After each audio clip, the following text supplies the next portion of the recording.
for whatever reason. Oh my god, I don't even think I watched wrestling this week. You say that as we start streaming? I watched all the main stuff and fucking War Chamber. Well, you watch the hits, is what you're saying. Yeah, I'm actually gonna watch some of the Turning Point matches. I didn't know we were having Chris Sabin versus Ace Austin. I'm here for that. That one was actually really good. I watched most of Turning Point this morning, and it was actually quite good. I'm gonna start the show. Ready? We're streaming everywhere. 3, 2, 1.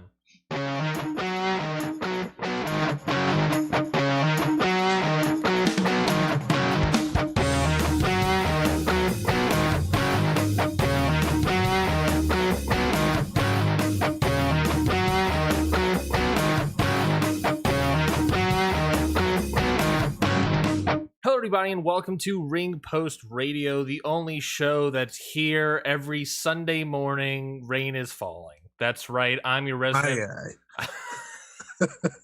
That's right. Yeah, well, we broke them. We were jamming. You and I were jamming out before the show started.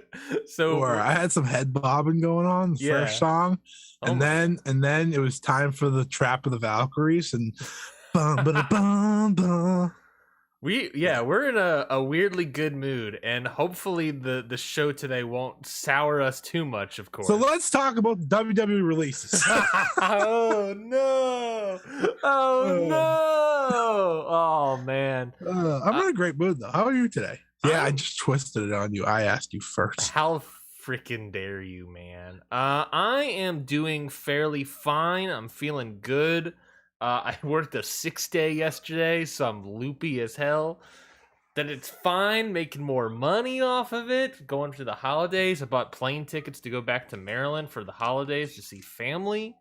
There we go. I've just described me working and me buying plane tickets. That's basically all I've done.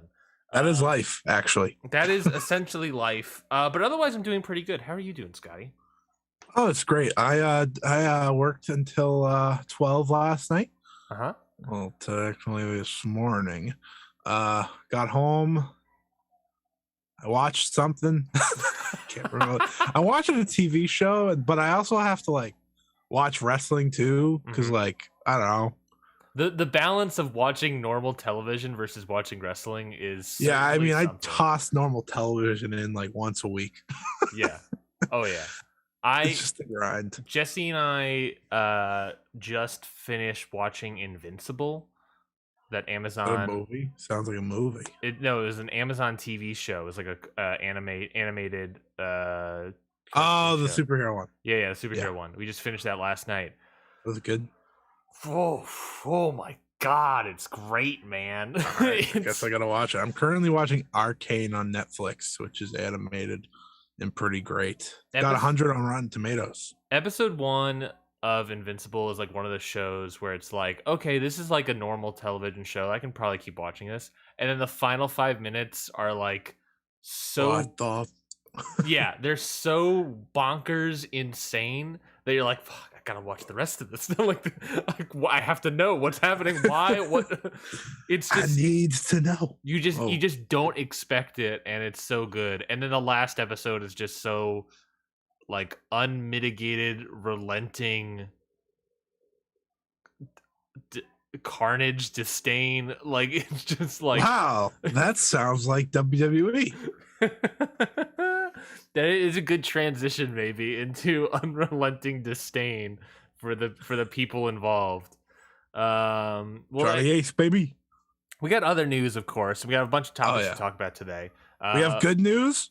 We got bad news. Mm-hmm. Which what do we film? I feel like we have the good, the bad, and the ugly in news. Maybe not the bad, but at least the good, the bad, and the ugly is maybe how I'll say it.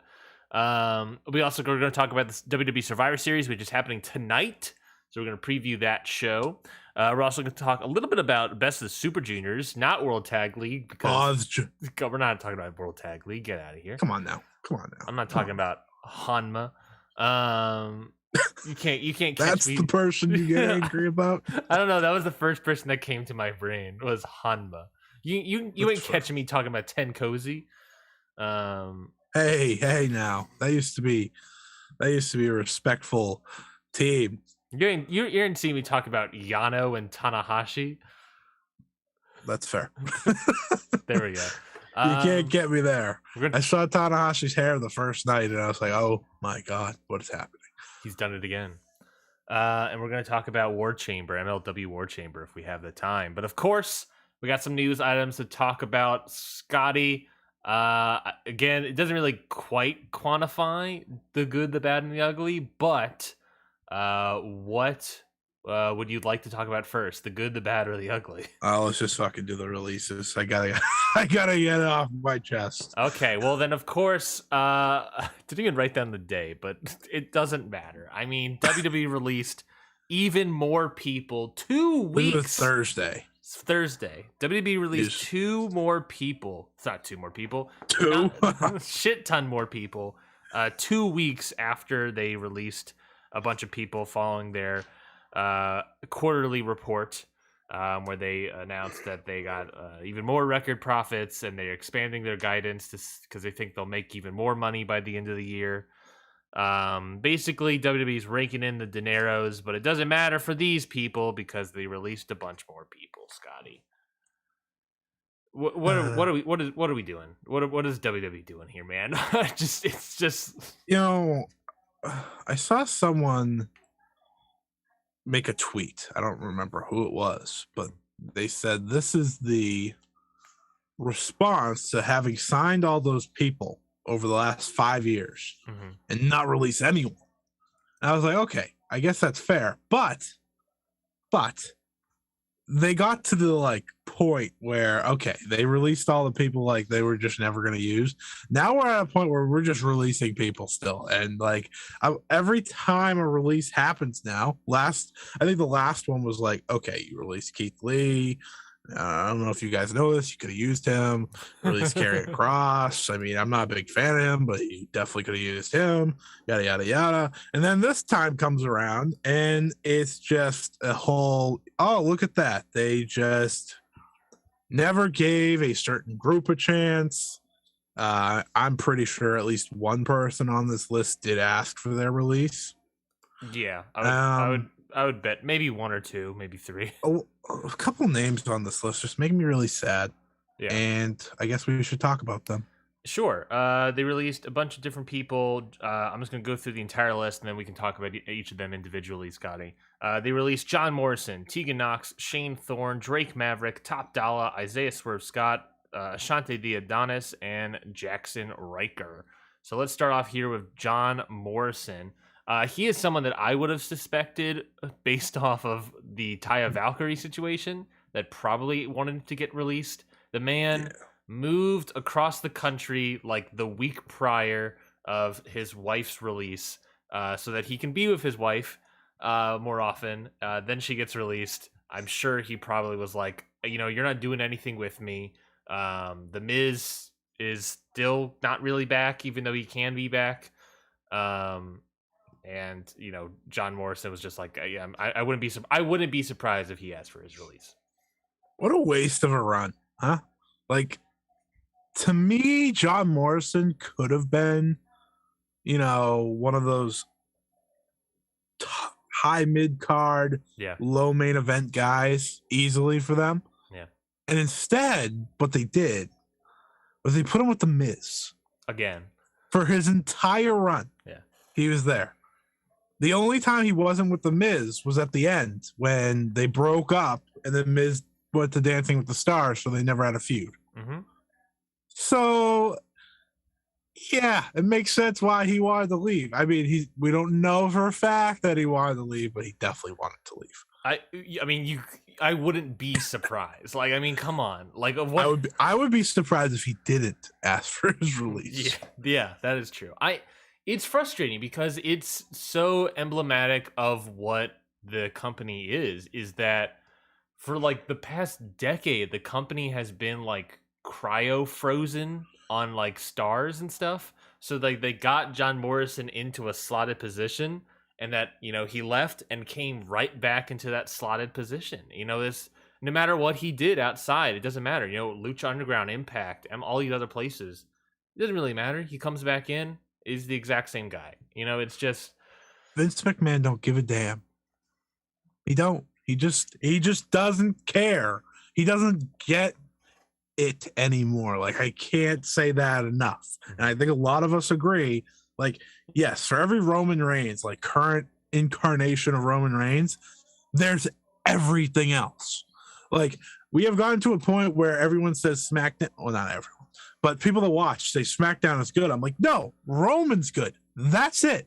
Like, it's not that way. Like, oh, I got an actual women's match that was of decency on SmackDown this week between Shotzi and Sasha Banks. You know why? Because it's Sasha Banks. Oh, I got a fatal 4-way with Ricochet, Sheamus, Cesaro, and who's the useless one in there? Oh, Jinder, of course. And that was good. And it's like, oh wow, you let Ricochet, like, I don't know, be Ricochet. They don't always let wrestlers do what they do best. Mm-hmm. And that's such a problem for them as a company. And that's why John Morrison never got to be Johnny Mundo, you know, like that type of person, because they made him do comedy with The Miz. Yeah. He had it like a little bit at the beginning when he came back, but then it just slowly devolved. I also like... They made him Johnny Drip Drip. Remember was that WrestleMania? The Bad Bunny?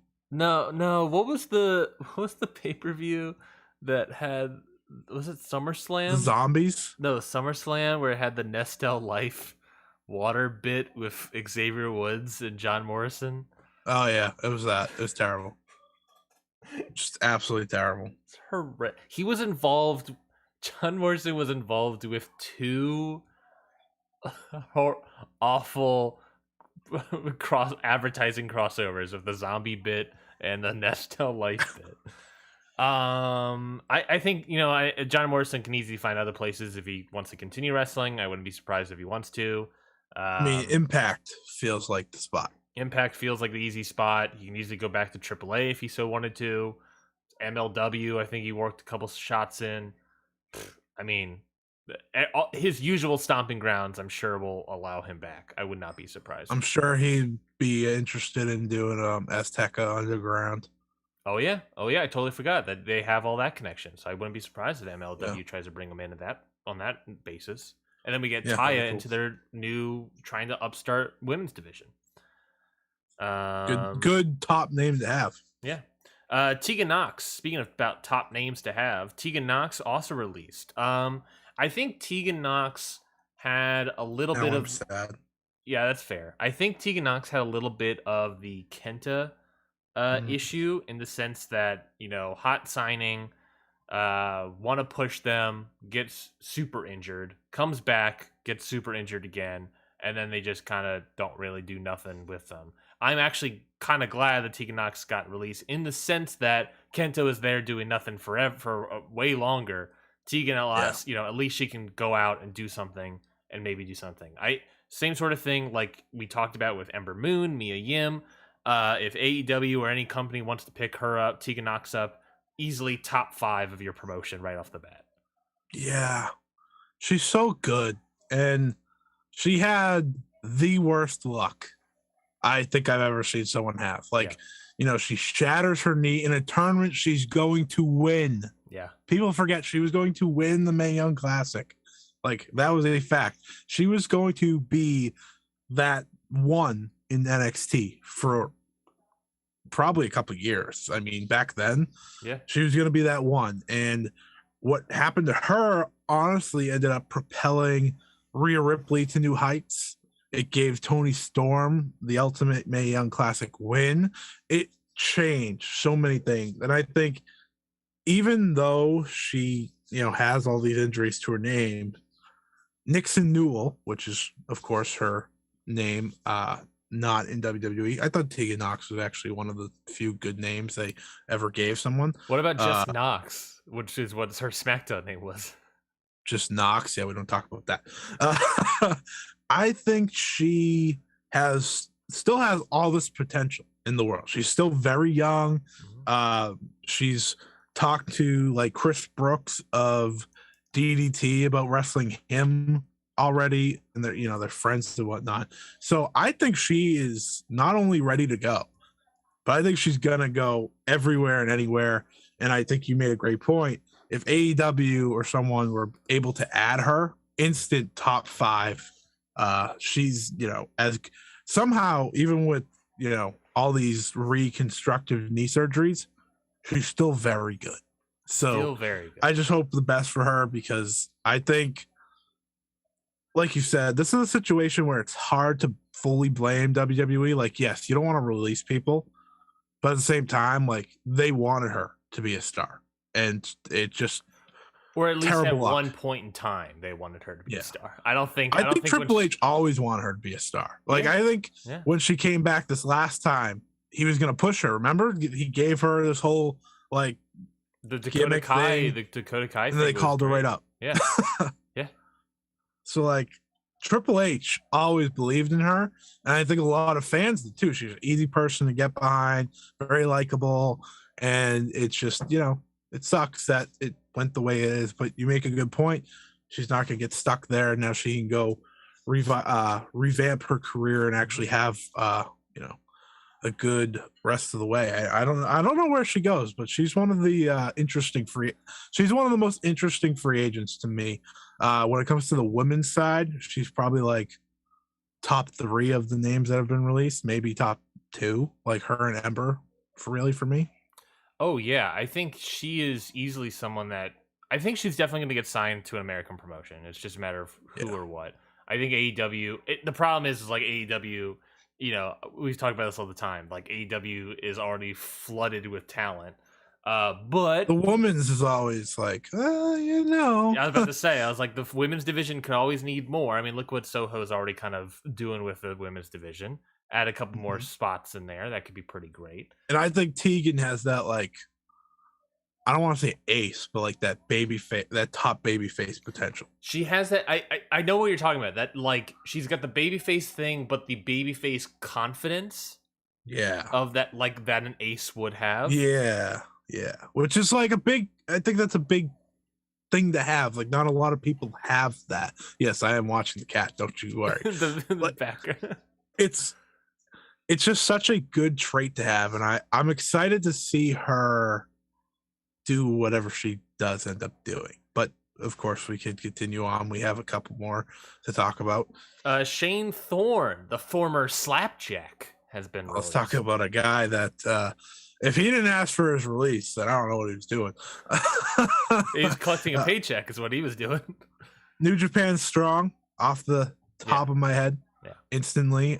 New Japan Traditional. I know Mikey Nichols was in New Japan. I have no idea what he's doing now. He's technically still on the roster page. He's technically still there. I mean, so is Dalton Castle. I don't think that goes that far. Good point. Good point. You got me there. Good point. I mean, there's probably someone signed at WWE that's on the roster page at this point. But I think it's going to be fun to watch him, like, get to wrestle again. Yeah. He hasn't legitimately wrestled in years. Like, Slapjack wasn't wrestling. What was his newest gimmick? He was like an Australian, like, he was just the basic Australian with like a vest and a hat and something with kangaroos. I think New Japan Strong is a great idea for Shane Thorne, Shane Haste. Instant. Bring Mikey Nichols in, do TM61, TMDK in New Japan Strong. That's an easy one. Or you can also just bring them into, they're Australian. Just bring them into New Japan proper, in Japan, obviously. If not moving them straight into Japan, keep them in Strong. You got Jonah. He's there. The mighty member. You got Buddy Matthews. He's not obviously never been. That'd be a hell of a faction. Never been in that group, but certainly he's Australian. So yeah, this is true. I mean, that's a great. I don't faction. like to just automatically bunch them all together, but doing a Jonah, Shane Haste, Buddy, and maybe Mikey Nichols faction could be something. That could be something. In New Japan Strong, of course. I think that could be a good new faction for you if you so need to. Because obviously, they just lost, they basically lost the Violence Unlimited faction for a very long time. Hope Chris Dickinson heals up. Lost him for like 4 or 5 months, I think is what it was. And then, who the hell knows with, Stray Dog Army. I imagine they'll still be there. Even if Bateman's no longer, or whatever's happening with Ring of Honor. And, they have some other people in there. But I think, bringing that, I think that's a good new faction to have. I think that'd be a fun team to have. Because, it has all the perfect elements. You got your heavy, you got your single star, you got your tag teams. You got the Mighty Don't Kneel plus Buddy. Exactly. It works. It works completely. Yeah. I think that'd be perfect for him. If you hear me slapping, that's my cat's butt. I hear it. Thanks. He's so fluffy. He's so fluffy today, man. Oh, I love him. Anyways, Drake Maverick. Like, I feel like we're coming at this with a weird energy of being like excitable, but it is sad. But also, I think that's the part of it is that of course I feel bad for the wrestlers. I feel bad for the wrestlers because they're like, oh, we lost out money, and we're gonna get paid during Christmas and Thanksgiving, but it still kind of sucks. But at the same breath, it's like I'm just excited to see these people wrestle again. I mean, these guys none of these people were doing anything really. Well, maybe some people were, but none of these people were really doing anything. Now I can actually see them wrestle again. Like, cool. I'm excited about that. Yeah. It's like they're we're going off and I'm going to see more people wrestle. That's exciting. The only problem, and this is the only problem, there's one less spot for these people to fill. Like, Ring of Honor being gone really hurts because we can't keep looking at just AEW to bring people in. Yeah. Though I think if travel was more open, more promotions in Japan would be possible. Yeah.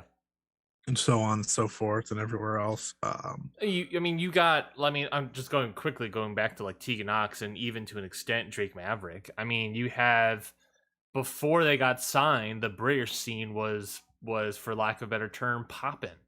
Now it's dead. Now it's pretty much dead. Rev Pro is doing its best to keep the whole scene alive. You have it's pretty much Will Ospreay wrestling a bunch of nobodies. Yeah. Well, hold on. That Ricky Knight Jr. match from High Stakes was pretty good. It was, but I'm not gonna. Let's not go out and say like Ricky Knight Jr. is this, major star that he's still got plenty of room to grow. But like the British scene was popping before they got signed. Ring of Honor existed. All these places were and borders were open for the most part. It's a whole different world, a whole harder world. And also it's a whole new world. Sorry. Drake Maverick also got released. The big talking point, of course, is he got released again. In what, a year and a half? He got released, and a year and a half later, he got released the second time. I say good on Drake Maverick for being able to come back in for the company and get paid for another year and a half. I liked his video. Oh, yes. Can we talk about that video real quick? Go. Yeah. You need to talk about it? Yeah, so he pretty much re-aired, it felt like it was a re-airing of him I think it was, of his video from last year where he got released and he was crying. And then, it has, this little static thing. It's and it goes dark. And then, this other version of... Other version. Maybe this is just Rockstar Spud walking in. We'll say that. But it's him walking in. It's like, listen, now you get to be a professional wrestler and this and that. And I was like, okay, this is kind of sick. You must have had this in the bank, ready to go for months. But isn't that such a point to point out real quick? Is that he either he asked for it, right? Either he asked for his release. Possible. Or he prepped a video in case he got cut again. He might have did it last year and just had it ready, honestly.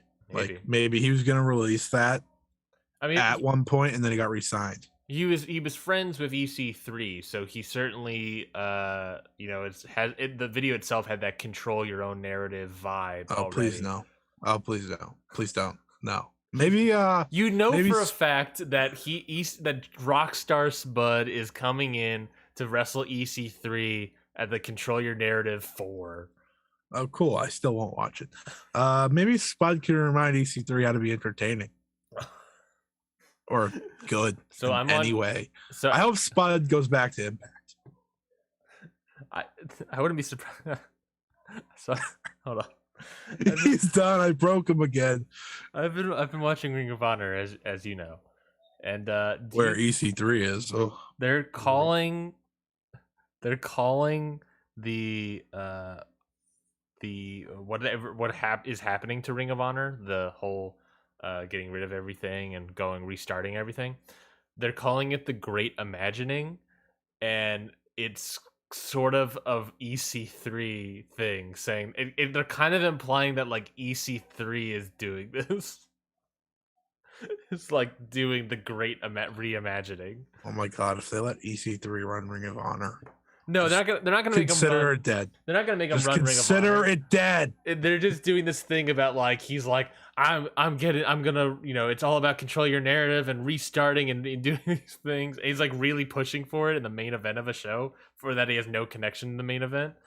It's just like yeah. So Spud, good luck, buddy. Rockstar Spud.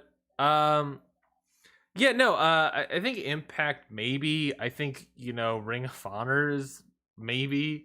I don't know. I the thing about Drake Maverick is that like I don't know if he would necessarily want to go back to being Rockstar Spud. Like I have no idea what he's going to do. Yeah, it's probably wrestle. He's 38 years old. I'm sure he's got a couple more years left in him, surely. It's just I don't know. I don't know what he would like to do. Go back into comedy or try to be like more realistic person. I mean, he did a lot of like comedy bits in WWE, obviously, but he also, everything he did for 205 Live at the time as being the general manager, of that brand, he was very serious and got rid of all that rock star spudisms. So I'm interested to see even if him continue that if he wants to, but it's a matter of what he decides, I guess. Yeah, I'm guessing he might become like that character we saw in the video. Yeah, whatever the hell is happening over there, which is definitely an EC3 thing. So I'm expecting a tag team or maybe a faction with Braun Strowman. Whatever remember that guy? They're all friends, so that makes sense. Is Braun Strowman still on the no contract clause, no compete clause? No, he's been off of that for months.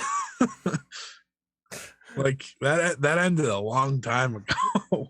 He got released in like April. What is that?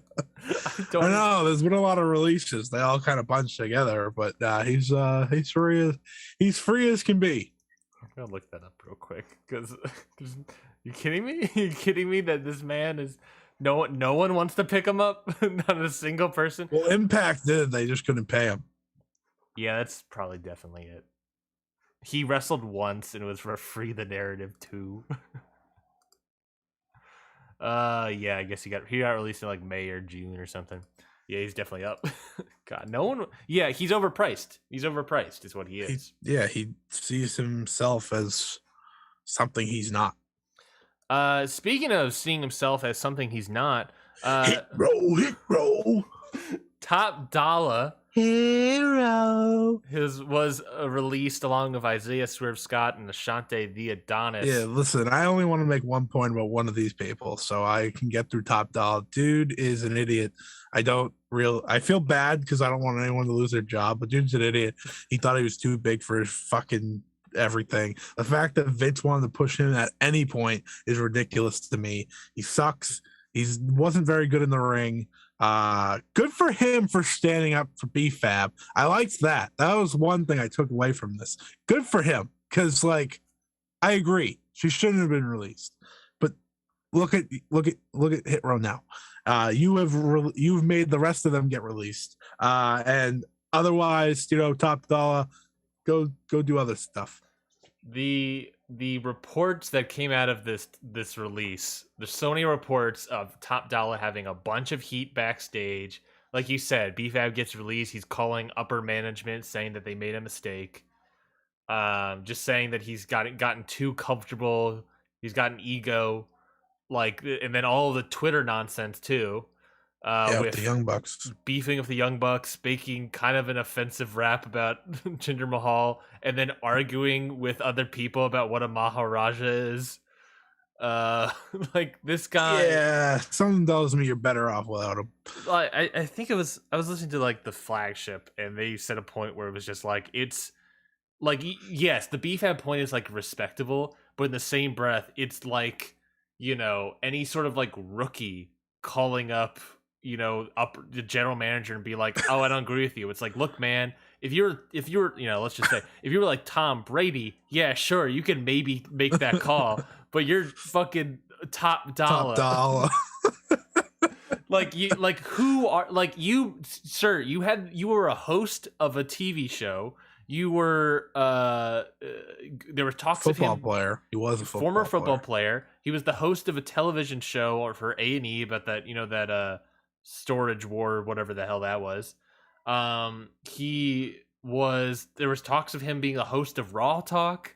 There was talks of him like doing all this stuff, and it's just like, man, you had the world, and I'll say it, your ego is out of control. Like, sure, this man's doing good things, he's doing good charity things, but like, this guy's ego is freaking Jesus Christ, man. Know who you are. Like, I'm not saying that like, you gotta pay the dues, but like there is office politics behind the scenes, and you are not playing it, and fucking this is what happens. And because of that, Swerve and Ashante got cut. Yeah, I want to save Swerve for last. Okay. Ashante, every time I ever saw him, very good in the ring. Very good in the ring. Yeah. He was on 205 Live / in the Cruiserweight division for a bit before joining Hit Row. He's got a cool look about him. He's very athletic, he's just very solid in the ring. And he was good on the mic the few times they let him talk. Like he was usually like the last person to talk in the group. Mm-hmm. As we know, Top Dollar never shut the fuck up. But I always liked Ashante, the Adonis, and I'm hopeful, he's probably going to go indies if I had to guess, at least off the bat. Mm-hmm. But I could see him be like a strong guy eventually. Like, I think he has that in-ring ability. He's a really good prospect. Yeah, he is. He has to be very young. I could see him maybe jump on a dark elevation taping once in a while, maybe. Like he's in the Tony Nese discussion right now. Oh yeah, I don't see. He's only been wrestling for 3 years. He has some connections. Really? Yeah, he has some connections prior to WWE. He was a Maryland Championship Wrestling guy. So he's with like Leo Rush and canceled. But he also has a couple connections. He's worked 2 matches. It looks like 2 dark matches for Ring of Honor. So got a couple looks by Ring of Honor. At one point in time, he's only 31 too. Yeah. Yeah, I think he's a good prospect. If you're if you are AEW and you're thinking about a Shane Swerve, or if you're another company that wants to continue this act, I wouldn't mind seeing Swerve, Ashante, and Beefab on my television screen. I don't think that's bad. I think just those 3. I think Beefab is a great manager. The problem is, of course, it does feel like you gotta get all 4 of them. Nope. But I'm okay not getting all 4 of them. No, you don't. And now I want to talk about Mr.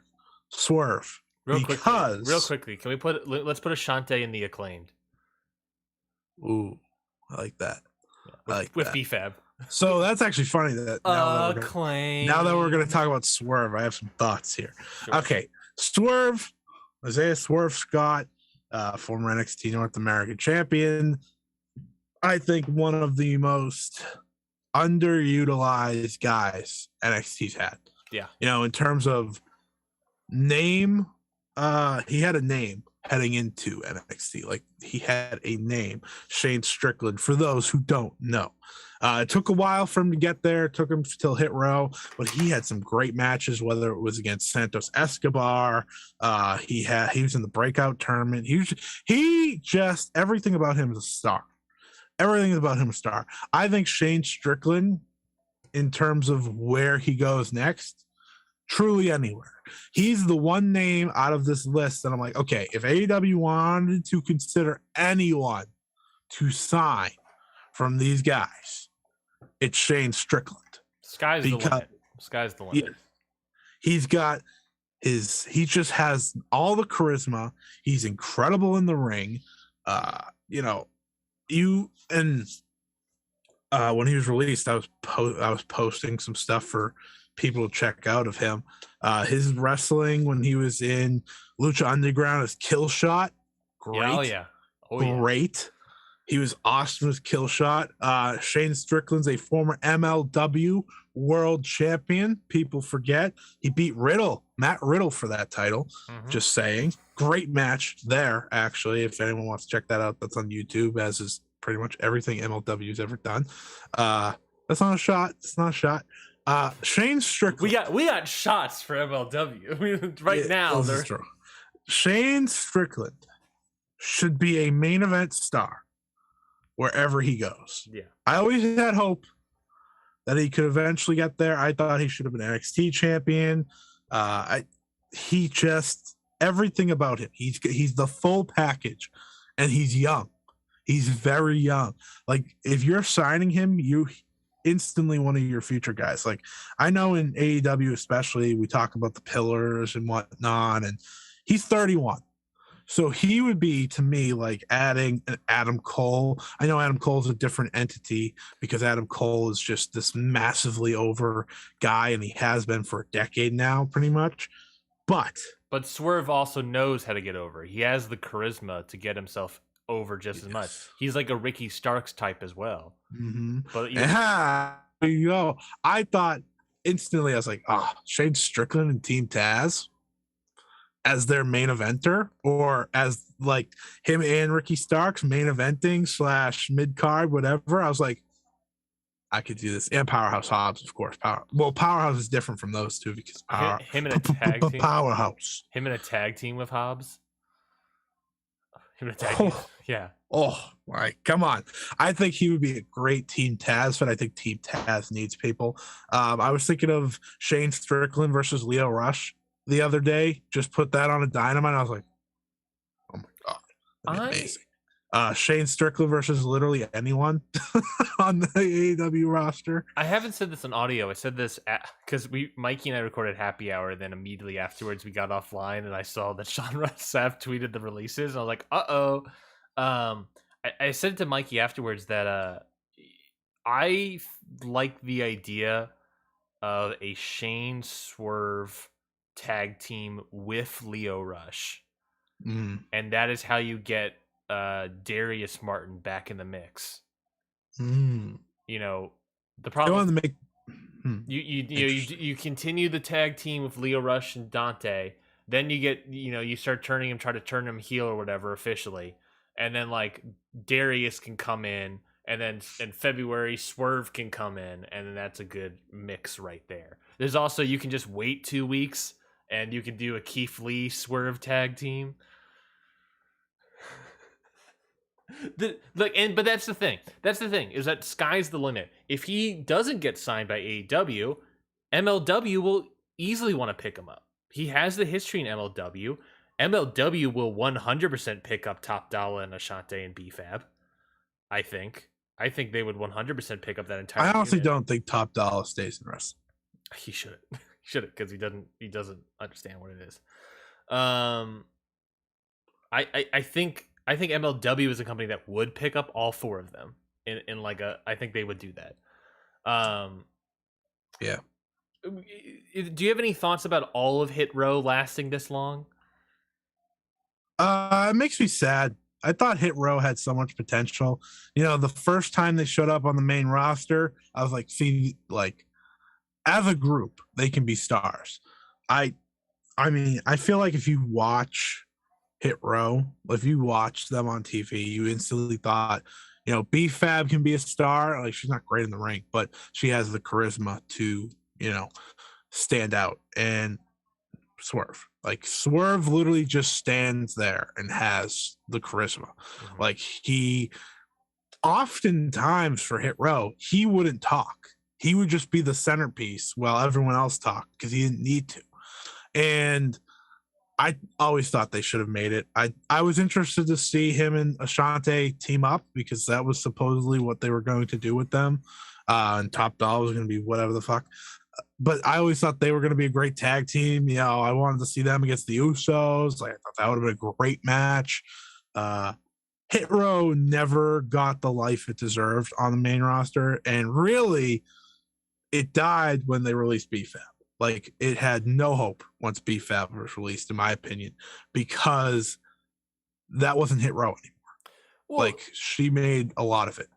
I'll argue that the moment they got called up to the main roster was the Death Knell. Like, come on, yeah, it's like, well, clearly, yeah. Hindsight, but like, because Bruce Pritchard, Vince McMahon, they got no idea what to do with a genuine hip hop group that is writing their own music and all this stuff. Like, they don't know what to do with these guys. They're not going to be able to figure out what they're doing with all of them. Like, it was dead from the jump, honestly. Right. They should have stayed in NXT 2.0, and you should have had them be like the big face faction or whatever, or heel faction, whatever they are. I don't even know. On NXT 2.0. They never got to that point. Yeah, like, they had something. They feuded with Legado del Fantasma, and then they can move on and do something else as the face group of NXT. That connection was there. The show itself is built around, like, not built around, but the theme music is hip hop. The point of the show is to try to attract the younger audience. You had this hip hop group that can 100% do it. Why not just keep them in NXT and season them a little bit more before you actually call them up and think you have ideas for them? Like, whatever. On the bright side, at least, I can assure you, Scotty, that on the bright side, they'll be able to find a place to work because, of course, they know how to work the mic. Top Dollar knows how to work the stick, so he's going to find us a place to work. Strickland's going to have himself a career. Let's just say that. And also, Jackson Reichert was also released. Do you want the other news as well? Yeah. Sure. Other news announced as well was GCW and Orange Crush, which I don't exactly know what Orange Crush is. I think it's a magazine, a photo magazine. Really good orange soda, actually. Oh, my mistake. I prefer the grape. Ooh, also very good soda. I think they're also the owners of JCW. Either way, they announced that they are launching an Indie Wrestling Hall of Fame. And that it's going to have a show, gala, whatever you want to call it. They use the word gala, which I love to see in terms of wrestling, a gala. So that's going to be happening January 22nd in New York City. I just wanted to bring this up because I'm just kind of confused why they're doing an Indie Wrestling Hall of Fame. Like, it's sure, it makes sense, but don't they already have like a GCW Hall of Fame? Like, I don't know. I don't understand how you do an independent wrestling Hall of Fame. What constitutes your Hall of Famers? I don't know. Like, is it someone that just never got out of the indies? Like is Grim Reaper gonna be a Hall of Famer? Nick Gage, Indie Wrestling Hall of Famer. I mean, he'll definitely go in. Yeah, but that's what I mean. Is that, like, what are we? Like, what constitutes a guy that never gets called up to a main money contract? Every wrestler ever that signed with a top promotion. CM Punk, Indie Wrestling Hall of Fame. Sure, right. I guess. Yeah, Samoa Joe, but like, we know this. Like, I don't need them to have an induction ceremony where they probably won't show up. And honestly, whatever this Hall of Fame is going to be, I have a good feeling that, like, they're gonna be like Nick Gage and alley catch. I'm gonna be like, what the fuck is this? What a joke. There are certainly a couple names that they can put in. There's one guy that in the comments, there's a couple pitches. Chris Hero, Colt Cabana, cool. Young Bucks, Reckless Youth, Tracy Smothers. There's easily some names in there. Boom. Matt Cardona. There's some names in there that you could totally do, but it's just like, it's just like, I don't know. It's weird to then say the Young Bucks are Indie Wrestling Hall of Fame for some reason to me. I don't know. Are. Like, they're the definition of it. They were indie technically until 2 years ago. Yeah, technically. That's true. Yeah, it's even though Ring of Honor calling it an indie now is so weird. I mean, it's going back to being an indie, but to me, it wasn't an indie for like a couple years there. Oh yeah, I don't know. It's just this. I just put Ring of Honor in. Let's put every single roster member of Ring of Honor in the whole thing. I'm just saying, like, put the promotion, because like without Ring of Honor, is Low Key going in this Hall of Fame? High Key, I don't care. I don't know. I'm intrigued to see what it is and what constitutes an Indie Wrestling Hall of Famer. So you just start naming off trouble wrestlers. Is Austin Aries going into the Indie Hall of Fame? No, man. He's going to Hard Times 2 in Atlanta in December. Did you know this? Did you see what I posted in the Slack? Oh yeah, this is when I told you not to go to NWA. Yeah, Austin Aries is going to be there. He's wrestling for the new. He's wrestling as a #1 contender match for the new NWA Junior Heavyweight title. Oh, just what NWA needs, another title for all of its 5 wrestlers. Hope Tyrus wins that one too. What a crappy company. Oh my god. Jeez, like, what are we doing here? The main event's Trevor Murdoch versus Mike Knox. Well, are you kidding me? I understand WWE is not the end-all be-all in terms of, spot that you get to in the company. But let's be serious here. When you watch Trevor Murdoch and Mike Knox wrestle on WWE over a decade ago, you definitely didn't sit there and think, you know what? These two should be main eventers. And not only should be main eventers, they should be wrestling for a world title that is one of the most prestigious in the history of professional wrestling. We'll get to Hard Times 2 many moons from now. You want to talk about Hard Times? Sorry. It is quite the card that they have together. Other news items, of course, was the big news item. That came out of, I think it was Friday. We're still on news, man. 48 minutes in. Home stretch. Here we go. New Japan in a joint press conference. New Japan and Noah announced that on January 8th, that January 8th Wrestle Kingdom show is going to be a New Japan x Noah collab show. It's gonna be New Japan versus Noah. Well, exact. I say X collab because in the press release, it states that the global Twitter account quoted New Japan president Obar. Oh my god, I can't say his name. Obari.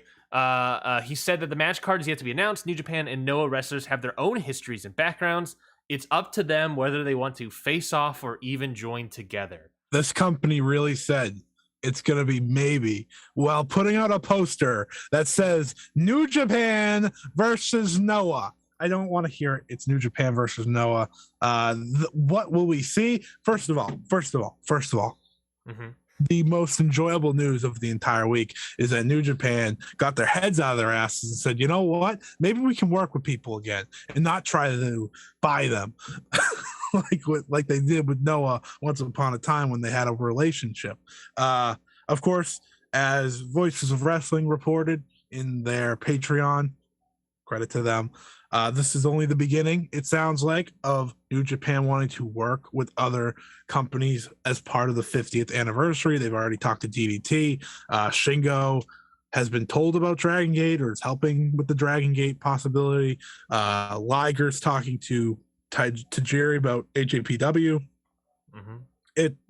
The wheels are in motion. New Japan wants to go all out, have some big events. Real quickly, let's put respect on his name. MLW middleweight champion Tajiri. Of course. I apologize. But I think as a decision to kick it all off, I there's two promotions I think for Japan purposes that if they come together, it's a big show. This is one, and I'm sure a lot of us can agree Dragon Gate would be the other, because Dragon Gate, in terms of attendance, is number 2 to New Japan.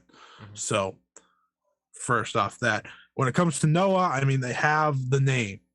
They got Nakajima, who's their current GHC heavyweight champion. They got Kaiji Muto, who is, maybe the most legendary wrestler in either promotion, which is saying a lot. Mm-hmm. Like, that's saying a lot. The great Muta, of course. Naomichi Miyafuji. Like, they have the names. And then, of course, of course, Okada will not be fighting any of those names because, it is what it is. It's gonna be Okada versus Great Muta, and the Great Muta's Okada's gonna like hit him with a burning rainmaker. He's gonna set his arm on fire and hit him with a rainmaker, and Keiji Muta's gonna kick out at 1. Yeah, I want to point out that I don't want to see Muto versus Okada. That might have came off poorly. I don't want to see that. I was just saying Okada, who is, of course, front and center in this poster, is not wrestling any of them. Found it interesting. Ospreay. Nothing was said about him in this. I mean, it's just a introductory, press conference, but he's not even on the poster, despite main eventing night 2 of Wrestle Kingdom. Just a thought. There are rumors of potential matches already, but I think before we, break down potential matches and whatnot real quick, what are your thoughts on New Japan, saying, okay, it's our 50th anniversary. Let's just work with everyone, make it as special as possible. Hopefully, as fans, this leads to New Japan, being more open to working with everyone. Oh, by the way, the one and only savior, Dick Togo, was the man to kick this all off because House of Torture represent, baby. Never fails. We have these colors for a reason, baby. I think it's a great move. I think it's a great business move. I think to celebrate the 50th anniversary of New Japan, obviously New Japan itself has a lot of connections with Noah, with All Japan in terms of offshoots. And seeing something like that, it's the same concept with it's basically the Forbidden Door concept, right? Is that the working with other companies can help raise all ships, especially in a hard time where it's, whether or not you can have, we still don't know if clap crowds are happening anymore. But, attendance being down, trying to do all these extra shows, if you can get people to get extra money, and then you can save money on the company end where you can have other people wrestle other shows and those shows pay them or whatever. I don't know. Either way, I think it's a great move. I think it's a great financial decision for New Japan. I think they need to do something to create buzz, and this created a lot of buzz for the company. Yeah. And on top of that, you have All Japan. On top of that, you have DDT. On top of that, you have Dragon Gate. On top of that, these are all connections of Japanese promotions. We have no idea if there's any going to make any connections in terms of coming into Japan with American companies. But they already have those connections. And I think New Japan, I think it also really goes to show the I don't want to necessarily say attitude change, but the mental change in New Japan in a business sense. For years, and mostly it was because we had a different president. They went WWE. That's what they did.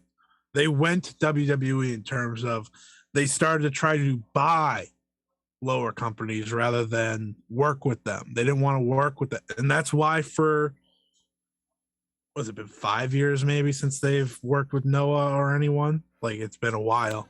I think maybe longer than that. And like I understand they work with Ring of Honor and whatnot, but that's a little different. That's an American promotion, you know, stage talent, whatever. I think they went very WWE on themselves, and that only hurt. And I think I'm not going to give AEW this credit, but I think them working with AEW probably helped. Even though it's because they were working with Ring of Honor, but that was never the same. I think AEW is so big that probably helped them be like, okay, like this is helping us get buzz. Let's just keep going. And of course, this will be a pay-per-view. This will be a legitimate pay-per-view on a BEMA. I don't know if that's correctly said. I'm just going to call it BEMA. Worldwide in English commentary. They have not decided the team for that yet, but I'm sure it'll probably be Chris Charlton and someone from Noah, maybe Stuart Fulton, which would be a very good team, to be honest. But they could always do maybe just the New Japan team. Who knows? It should be said that because it's on pay-per-view, that means that it is priced at 3,960 yen, which currently in American is $34.74. So you got, not bad. It's not too bad. You got an upfront cost there. It's gonna be a fat show. I think this is gonna be a big card. The show. They also say that the show is going to be on New Japan World and Wrestling Universe a week after the air date. Proceeds of the event will be donated to Japanese Red Cross. But the power of pro wrestling. The fact that it's a pay-per-view, makes it feel like it's going to be a bigger important card, right? Yeah. Like they've done crossover shows before, and it's always been like the tag teams and whatnot. This is big. But those have never been on pay-per-view. Those have always been sort of just like, shows that, kind of thing. Just for Japanese fans. Yeah, now that it's like legit, this is a pay-per-view, we're doing this. This feels like it has that sort of like, real energy. We're going to have a lot of dream matches here. We're going to see, Okada versus Kiyomiya. And, of course, who the hell knows, because, you don't necessarily, neither company probably wants their champion to lose. So that's why we might get like probably Okada and Kiyomiya versus Tanahashi and Muto, or I don't know. I think they might do Tanahashi versus Muto. I think I wouldn't be surprised if they do Tanahashi, because that is your big money like draw match, which is people might disagree, but like that Muto main events Noah shows because the 60-year-old bastard to draw. Like it's just the truth. Which doesn't make any sense to me. The man doesn't put over anybody. Of course. No, he got no knees. But maybe it should be him versus Naito then. Just as I'm saying. But there's so many matches that they're already teasing, and I think the poster pretty much tells you the top three. I think it does. I think Shingo versus Nakajima following they had like the sit down thing that they did where 3 wrestlers from each promotion talked about the show. So good. Of course, Okada said he had no idea who worked for Noah. He had no idea Muto was there. Nakajima said they asked him, "Do you watch New Japan?" He goes, "No." Not at all. I love Okada's comment about like, of course they don't watch it. Do Olympic athletes watch the pickup games? That was amazing. I was like, oh, Okada just went full heel on them right here. But that's just also kind of true. Noah had a tough run. I mean, they got sold. Like this, let's not act like Noah's just like it's still their own entity. They got sold, but they still have the names, like I just said. And to circle it back around to what I was talking about, the good financial decision there is that this is a way to potentially sell more tickets. Well, hold on, real quickly. I'm just gonna look this up as I'm. They're gonna quickly sell more tickets, for without necessarily having to do more shows, because they'll be able to sell more tickets because they're gonna draw to Noah fans, all Japan fans.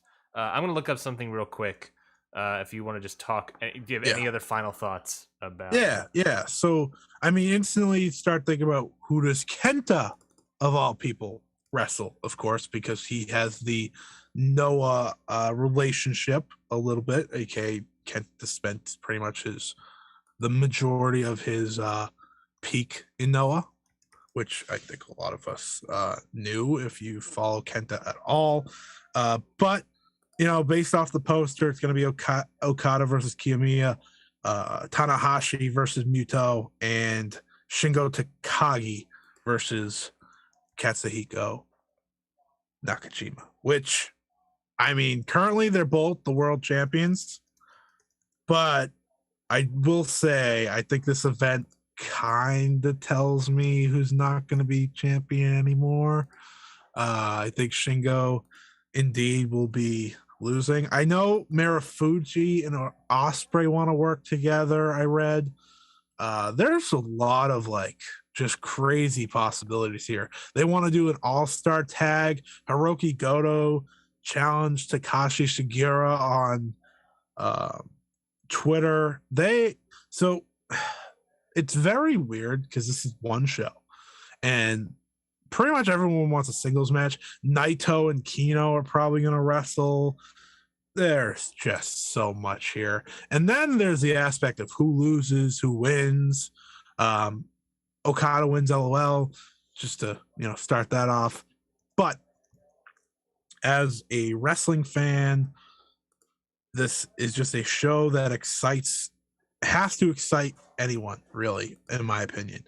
It's two major promotions coming together, and I think this sets the precedent that New Japan is going to have a lot of big shows in partnerships this year.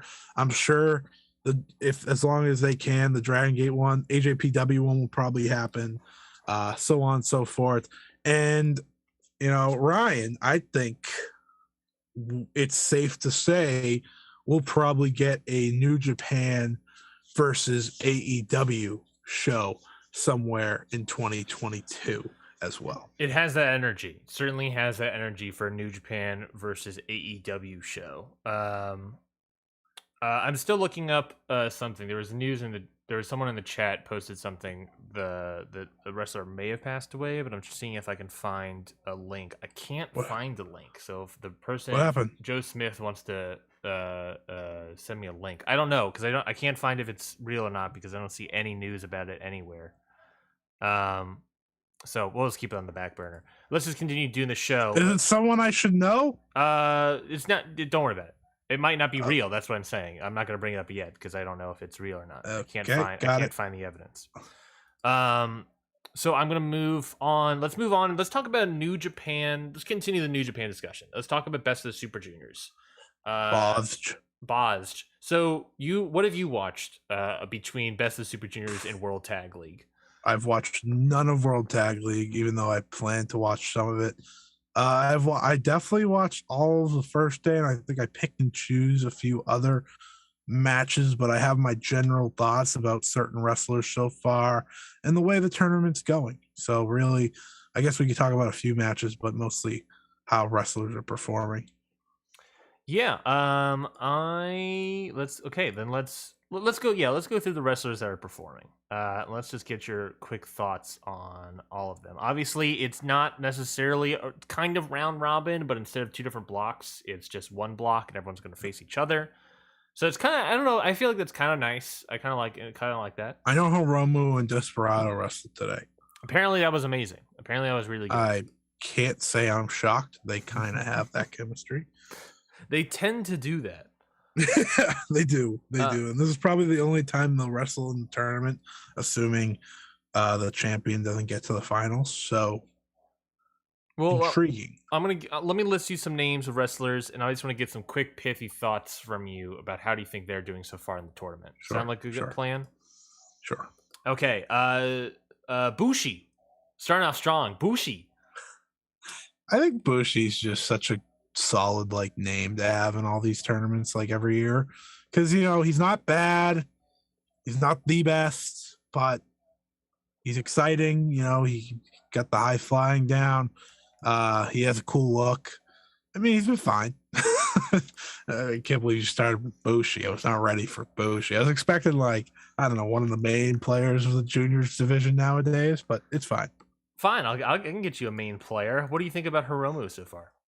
I mean, Hiromu, I loved his match with Yo. Like, to just start off, like, it was 4 minutes, but it was a great 4 minutes because you saw a different side of Yo, and then Hiromu, you know, still went in for the kill. I think Hiromu's been so hurt over the past couple, I don't say months, but years, really. But he's been so good. He's just always so great. He doesn't slow himself down. And I just love watching the man wrestle. And it continues in this tournament. I mean, I've always thought he was going to be the one to win. Set up that rematch with El Desperado for the title at Wrestle Kingdom. Sounds like the match to me still. But I guess we'll see. El Desperado. Dude, the dude is so good. Like, I love that he's the heavyweight of the juniors division, if that makes sense. Like, he doesn't do the fast paced or the high flying. No, this guy's very grounded. He is, you know, beyond solid in the ring, and his look is amazing. Like, as someone that's really gotten into El Desperado this year, I've really wanted to watch just him specifically because he's just so good. He's just so good. I'm letting you do all the thoughts because I'll be honest, I haven't seen a single minute of Best of the Super Juniors. I haven't seen a single minute of World Tag League. I used to love Best of the Super Juniors, and I just can't get into it. And I'm waiting for like good. I enjoy the wrestlers they have in it this year. That's fair. That's fair. Robbie Eagles is a good addition. Don't disrespect Dookie. No, I love me some Dookie. He's nice. Big nice. Dookie He's had fan. a good tournament so far. Dookie is underrated. People make fun of him because he looks his gear looks bad. I'll be honest, and his name is Dookie, Dokai or whatever the hell. But the guy can go. The guy can wrestle. The guy's gotten great matches before. Obviously a lot of them more so with the top tier wrestlers. But I think that he can legit go. Like, him versus Hiromu was an outstanding match. Like, this guy can wrestle. This guy can go. I think he is a great addition. I think Robbie Eagles is a great addition. I just, for whatever reason, can't get into Best of the Super Juniors this year. I'll probably not watch all of it, but I'll probably pick and choose matches from it. It's just a matter of picking and choosing those matches. I guess that's going to be. And I think that's the best way to do it for anyone. I always say picking and choosing for any tournament really is better than just kind of trying to watch everything. Because listen, everything is not always great. Yeah. And, you know, we live in a time where we're trying to just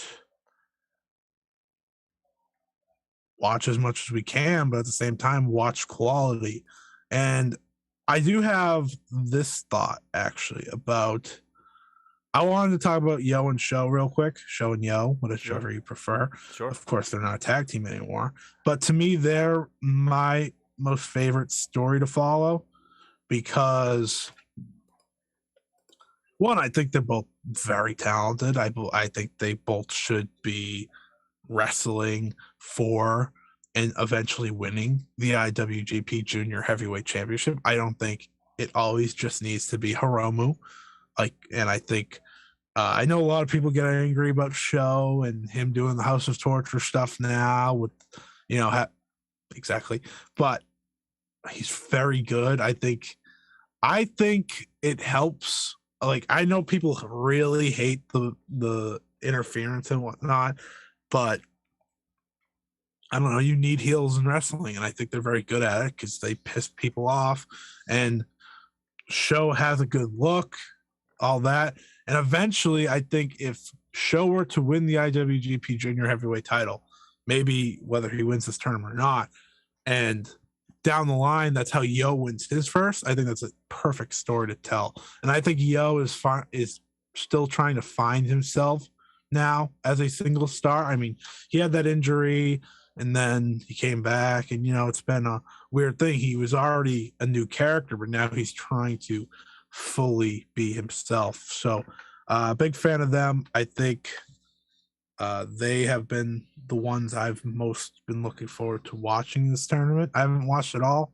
yet, of course, but Best of Super Juniors is good wrestling. It's good wrestling. I'm going to double down real quickly. Again, I've not seen a single minute of Best of Super Juniors, so I obviously have read the reports that show is basically just doing evil mini evil for the tournament. I'm going to double down on the idea that I think this whole thing. You watched Yo wrestle. How? Let me ask this before I say this. How has Yo been on the show on Best of Super Juniors? I like it. He's trying to. So in the first match against Hiromu, he attacked Hiromu before the bell, which is an interesting little twist. Yo did. And it's him trying to just figure out what can get him, past this tough spell he's in. He hasn't really started winning. I don't know what his record is right now, but he lost his first one. He attacks the room before the bell. Bell starts. 4 minutes they wrestled. 4 minutes of just high-paced action. Yeah. And it's very different from, usual New Japan standards. And I think watching Yo try to figure out who he is on screen is very entertaining because it's character development. And I think as someone who enjoys that types of stuff, especially in New Japan where it's so work race based, it's a different layer to their promotion as a whole, because you don't see 4 minute matches. You don't see a babyface attack another babyface before the bell. So it's been a really enjoyable watch. Yo is 0-3 as of night 3. Yeah, that sounds about right. I'm still. I can't. My opinion. I'm maybe not going to say my opinion because I still question whether or not having Show become House of Torture member versus Yo. I still question that because I feel like we could have all done this with Yo, and then Show can continue doing what he was doing that made him popular. Yeah, as a singles wrestler, I'm still questioning that. Maybe I should watch some of their matches to see how it's going for Show and see how it's going for Yo to really cement that. But I've said it before on the show is that I don't know. I feel like Yo would have been better for House of Torture. Maybe Show gives House of Torture more legitimacy, not so that's not just evil and huge and Dick Togo. Give it some more legitimacy there. But Yo is also a multi-time tag team champion, so he has just as much legitimacy as Show does. Yo is a weird one because he in more ways than one. Well, yeah, he feels like he should be the babyface of the two, but his whole new gimmick type thing of being darker and whatnot makes him feel like the perfect fit for House of Torture. So it's really weird. Yeah, that's what I mean, is that I think this guy would have been better at House of Torture. I don't know, because I think coming out of that, Show had basically a full year of elevation as a singles wrestler, right? Because Yo was injured. But now Yo needs to come back and needs to get elevated to the point of Show as well. I think him turning heel and joining House of Torture would have been that, but alas, we did not do that. So I don't know. I'm sort of frustrated about that. Other wrestlers to get quick thoughts on. We kind of got Doki, Bushi. Nah, it's okay. We can move on. You don't want to talk about anybody else? Is there any matches that really stuck out to you so far? Yes. Give me 1 second. Let me get the little match guide going, just so I can point out exactly. Because has Master I'm trying Wado to watch 7 tournaments at one time. Has Master Wado been good at all? Yes. I love Master Wado. That man's awesome. Whoa, what? What do you mean? You don't like Master Wato? No. Bushi versus Doki on day one was fun. Okay. Dookie, not Doki. Master Wato versus El Phantasmo was entertaining because Mr. Wato is the man who pulled off the upset. Again, Hiromu versus Yo on day one, very good. El Desperado versus Sho is pretty good on day one as well. As you can tell, I've mostly watched day one. Dookie versus Yo on day two. Mm-hmm. Very good match. Dookie, man, just watch Dookie. Dookie's good. That's all I've watched. Dookie's good. Night 3, he faced El Phantasmo. That must have been a good match too. Well, that's El Phantasmo's fault if it's not. It's not Dookie's fault. Let's go. Come on, guys. No, Dookie's got a cool mask and he's cool and he does crazy shit. Like, what's not to love about Dookie?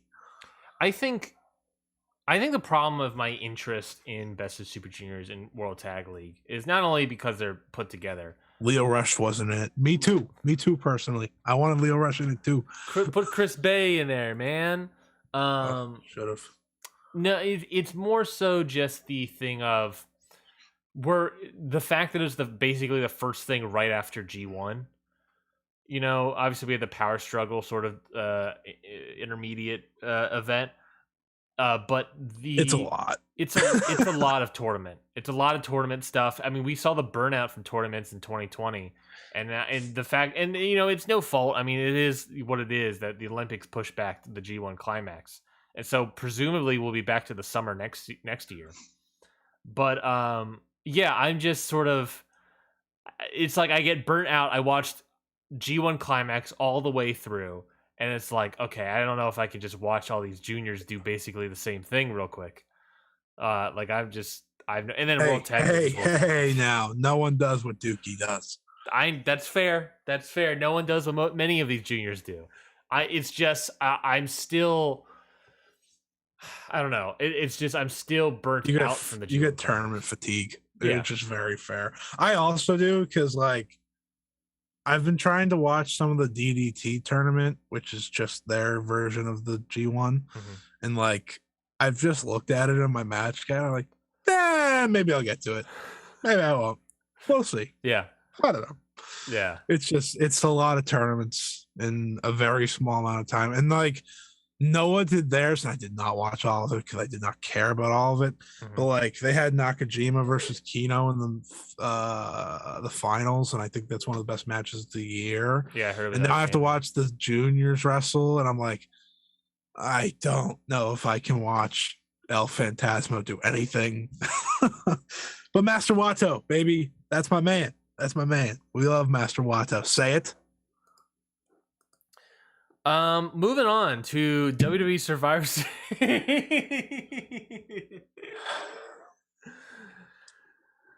I'm very particular in the words I say on this podcast, and many of my bits on the show, Scotty, are things that I don't say. the character I'm playing on this show, Scotty, is definitely. If I got nothing nice to say, I try to avoid saying anything at all. That's fair. Unless it's Jungle Boy and Anna Jay, apparently. Oh. All right, Survivor Series, yeah? Survivor Series, coming up tonight, of course. Got a little bit of a preview here for you folks. Raw versus SmackDown, with all the stakes on the line. If you win, nothing happens. If you win, you get brand supremacy. I don't know what that means. It's just kind of a title, not like a championship, just like you can say you won it. Yeah. NXT won that one time. That was awesome. They swept. Didn't they sweep? They didn't sweep. They just won. That's true. My favorite, that might be my favorite. That's definitely my favorite version of these brand versus brand because they had the matches like that, but they also had title matches. They had Brock Lesnar versus Rey Mysterio, where Brock destroyed Dominic and Rey, but they gave that little glimmer of hope. They had Adam Cole versus Pete Dunne, which was a great match, and they had something else. Was that last? Was that last year? That was 2 or 3 years ago now. Time flies when you're having fun. I can't think. I think it was 2 years ago. I can't think of what the other title match was. I'm not gonna lie to you, and now I'm a little embarrassed. Oh, it was Daniel Bryan versus one of the Wyatts. I don't know which version of the Wyatt. Probably the Fiend. Yeah, it was the Fiend, because the first time we ever saw Bray Wyatt wrestle was against the Miz in his sweater. That was a dumb match. Yeah, sure was. Let's talk about Survivor Series. Of course, happening tonight out of the Barclays Center in New York City. It's going to be on Peacock. That's where you can watch Whoever it. told WWE to go back to 8 o'clock pay-per-views, I don't like you. I mean, I'm working, so it doesn't matter. But, yeah, like, if I was watching this live, I would be very upset. That's fair. Opening Battle Royal. It looks like I think it might be on the pre-show. I'm not exactly sure. 25 men. 25 for The men. Rock's 25th anniversary. Exactly. Yes. We have a big Battle Royal here of 25 men. Of course, Scotty, do you want that list for you right here? Here we go. Strap in. We got R-Truth. We got Cesaro. We got AJ Styles. We got Shelton Benjamin. We got Robert Roode. We got Sami Zayn. We got Dolph Ziggler. We got Eric. We got Drew Gulak. We got Ricochet. We got Ivar. We got Jinder Mahal. We got Angel. We got Cedric Alexander. We got Apollo Crews. We got Angelo Dawkins. We got T-Bar. We got Shanky. We got Humberto. We got Chad Gable. We got Montez Ford. We got Otis. We got Commander Aziz. We got Mansoor. And we got Omos. They released Keith Lee and kept Shanky.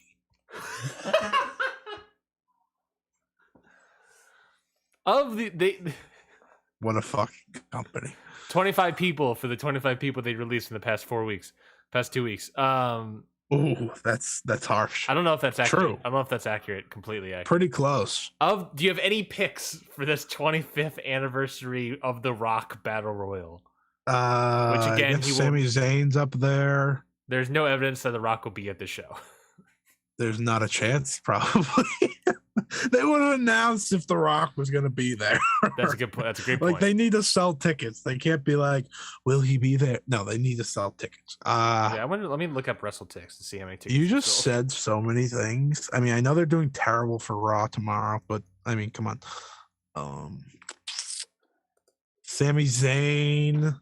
You just named so many people so quickly. Can you name who do you think will win? It doesn't have to be any sort of thing. Well, the problem is I only remember Sami Zayn and Shanky. Okay.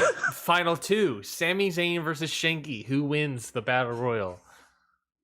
Gotta be Shanky. I would like to. Oh, I have it right in front of me now. I would like Ricochet to win, but that's fun. Oh, AJ Styles. Do you think because it's celebrating the 25th anniversary of The Rock? I think I'll say it. I don't want because you think The Rock's gonna win? I think The Rock's gonna win. I think that because it's the 25th anniversary of celebrating The Rock, they're gonna have some sort of blue chipper win it. I don't think it's gonna be. I think AJ Styles could be like a final two, but they do have the king of the Battle Royal in the match. Mansoor. Yeah, he is in it. I could see Mansoor winning this. I could see Montez Ford winning this. I could see a blue chipper. I mean, that makes you think though that like they're gonna get behind this guy. Great point. And like I don't see a single person they're gonna get behind on there besides like maybe Otis. Mm-hmm. Otis. WrestleTix. Why are we still talking about this match? WrestleTix says that they have 94% sold as of 18 hours ago for Survivor Series. So they might sell some more at the gate. But that's pretty good. With high ticket prices and everything, with 11,000 tickets distributed, pretty good. I got a tough situation coming up. First live wrestling show I could possibly go to, but then I saw it was a WWE Super Show, and I was like, oh, I don't know about that. But I might have to go just to acknowledge my tribal chief. I'm not too sure. Should I go to WWE Day 1 in Atlanta? I would go to that. It's on a Saturday. That's why I'm like, maybe. I kind of like that. I like the name of it. I don't know why. I like day one because it is day one of the year. I don't know. That's not bad. I mean, who knows what the matches will be? I might just wait until later because the tickets might go down. Yeah, I mean, the tickets for us are like already going down. It's like that same week, I think. Mm-hmm. It's like it's the Saturday after that, which is very funny. They're coming here. But anyways, let's not talk about Battle Royal anymore. Non-title Raw versus SmackDown tag team match. The Usos. All of them are non-title. Yeah, good point. The SmackDown Tag Team Champions, the Usos, are going up against RK Bro, Randy Orton, and Riddle. Who do you got? Tough one appears. Tough one for some. It's a tough one because, like, you know, WWE thinking, do they want to piss off Roman and have the Usos lose? Like, you know, or do they just have Riddle get story? Pinned? I feel like we've run that story into the ground. Well, they never fail. I'll say the Usos. You'll say the Usos? Yeah, because I think Randy RKO'd one of them on Raw or something, and like reverse booking says they get the upper hand, and Matt Riddle's very easy to pin. I'm going to say Randy Orton gets it because then they can put over how Randy Orton has so many matches and so many wins. This is also his pay-per-view. He is Mr. Survivor Series. Yeah, so I think he's going to win. It's his pay-per-view. He has all these matches. I take it back. I'm on your side. They're winning. Yeah, what's the record that Randy Orton's are breaking? He is breaking the most pay-per-view matches of all time in WWE history. Wow. Yeah. It's a lot of. You said that he was like on Monday, then he will break another record? Yeah, most matches in WWE history. Assuming he has a match on Monday. Yeah, that's what he said. That's literally what he tweeted. He's like, assuming I wrestle on Monday. I was like, I'm happy he also doesn't know. I like the idea. Do you think that match could be him versus Riddle? Like the team explodes here? No, but I would like if they made it something important. Like, when I say important, just like give him a big singles match. Yeah. Like, what are you going to do on Raw that's important enough not to give Randy Orton a big singles match? Nothing. There's nothing. Does he have to have a win or just have a match?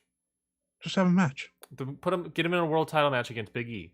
Just do it out of the blue and have Big E and have Big E win and have Big E win. Try. Well, yes. Let's be serious here. Big E has to win. There's no doubt about that.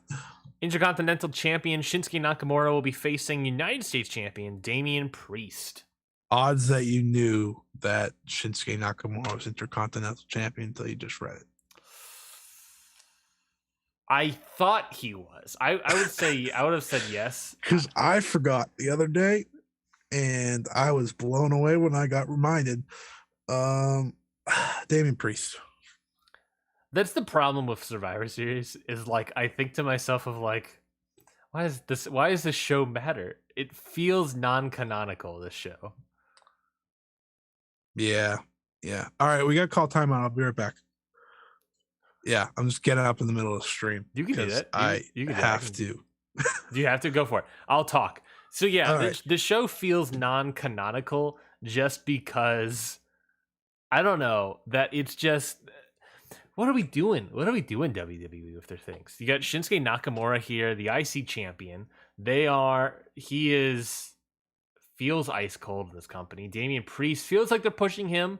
I can see him winning over Nakamura, and then that can be treated like a big win in that universe.